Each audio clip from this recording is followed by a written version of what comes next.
જૂનાગઢની અંદર જેમને 2024માં વિધાનસભાની ચૂંટણીમાં બીજેપીનો પતંગ સૌથી ઊંચો રાખ્યો તેવા ધારાસભ્ય અને ત્યાંના ભાજપના પૂર્વ અધ્યક્ષ સંજયભાઈ કોરડિયાની પતંગબાજીની વાત કરી લઈએ. સંજયભાઈ કોરડિયા છે તો તે તરાજ નેતા, પણ ઉત્તરાયણ માટે ધાગો એટલે કે દોરો માંજો જબરજસ્ત નથી લાવતા, કારણ કે એ ક્લિયર હતા. આપણો પતંગ કોઈ કાપી ના જાય, આપણા કોઈ સમર્થકનો પતંગ કપાય નહીં, આપણે આપણા લોકો એક સાથે પતંગબાજી કરીએ, એટલે તો જૂનાગઢ કમલમની અગાસી પર એમને પતંગબાજી કરી.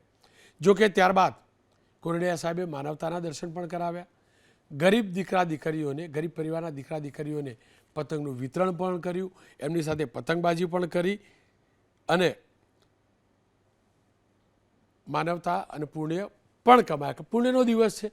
જોકે વાત અલગ છે કે એમનો પતંગ જબરજસ્ત ચગેલો છે રાજનીતિમાં, ગાંધીનગર સુધી પહોંચ્યો, વિધાનસભા ભવન સુધી પહોંચ્યો, પણ સ્વર્ણિમ સંકુળ ના પહોંચ્યો, SS1 કે SS2 સુધી ન પહોંચ્યો, વિસ્તરણમાં તેમને સ્થાન ન મળ્યું.